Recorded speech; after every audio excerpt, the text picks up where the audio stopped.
విదుర నీతి ప్రకారం ఏ పని మొదలుపెట్టినా తొందరపడకూడదు అని చెబుతుంది. మహాభారతంలోని మహాత్మా విదురుడు చెప్పిన నీతి సూత్రాలు నేటికీ మన జీవితానికి మార్గదర్శకంగా నిలుస్తున్నాయి. శ్రమ, తెలివితేటలు, ధైర్యం, ధర్మం అనే గుణాలను ఆయన్ను నడిపించాయి. విదుర నీతి ప్రకారం జీవిత విజయానికి ధైర్యమైన నిర్ణయాలు, సమయపాలన, మనస్సుపై నియంత్రణ అవసరం. ఆలోచనాత్మకంగా వేసే అడుగు మాత్రమే విజయానికి పునాది అవుతుంది అని విదుర నీతి చెబుతుంది. మనం ఏ పని మొదలుపెట్టినా తొందరపడకుండా ఆలోచించి ముందుకు సాగాలని విదురుడు సూచిస్తాడు. విజయానికి మొదటి అడుగు ధైర్యంగా, స్థిరంగా ఉండాలి. ఆలోచనలతో తీసుకున్న నిర్ణయమే మన ప్రయాణాన్ని గమ్యం చేరుస్తుంది. శ్రమతో పాటు తెలివితేటలు కలిపి ముందుకు సాగడం ముఖ్యమని విదురుడు భావించాడు. మహాభారతంలోని మహాత్మా విదురుడు ఒక ప్రత్యేకమైన వ్యక్తి. ఆయన రాజవంశంలో పుట్టకపోయినా తన తెలివితో, నీతితో సమాజంలో గొప్ప స్థానం పొందాడు. విదురుడు జీవితంలో ధర్మం, సత్యం స్థానం చాలా గొప్పది. పరిస్థితులు ఎంత కఠినంగా ఉన్నా ధర్మాన్ని వదిలిపెట్టలేదు. అందుకే విదురుడి మాటలు అప్పటి రాజులను ప్రభావితం చేయగలిగాయి.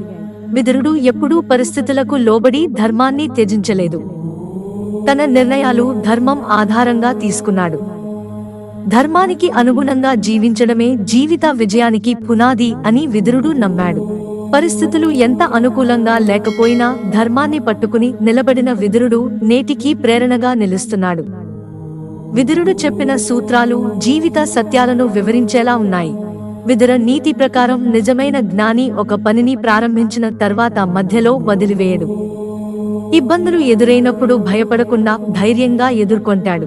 సహనం చూపించి నిరంతరం లక్ష్యం వైపు కదులుతాడు.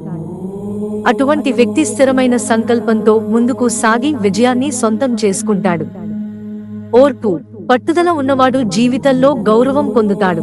సమయం విలువను గుర్తించడం జీవిత విజయానికి కీలకం అని విదురుడు చెప్పాడు.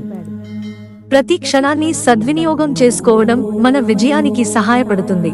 సమయాన్ని వృధా చేయకుండా ఉపయోగించగలిగిన వాడే నిజమైన విజేత. అనవసరమైన పనుల్లో సమయాన్ని గడపకుండా ప్రతి నిమిషం ఉపయోగపడే పని పెట్టుకోవాలి. సమయాన్ని గౌరవించే వ్యక్తి నిగ్రహం, విచక్షణను కూడా పెంపొందించుకుంటాడు. మహాత్మా విదురుడు చెప్పినట్లు తన మనస్సుపై నియంత్రణ సాధించిన వ్యక్తి మాత్రమే నిజమైన జ్ఞాని. ఆలోచనలు, కోరికలు, భావోద్వేగాలను అదుపులో పెట్టుకోగలిగిన వాడే జీవితంలో సరైన నిర్ణయాలు తీసుకోగలడు. మనస్సును జయించడం అనేది స్వీయ విజయానికి మార్గం. మనస్సుపై స్థిరమైన నియంత్రణ ఉన్న వ్యక్తి జీవితంలో ఎదురయ్యే ప్రతి సమస్యను ధైర్యంగా ఎదుర్కోగలడు. మిత్రులారా, ఛానల్ సబ్స్క్రైబ్ చేసుకోవడం మర్చిపోకండి. ధన్యవాదాలు.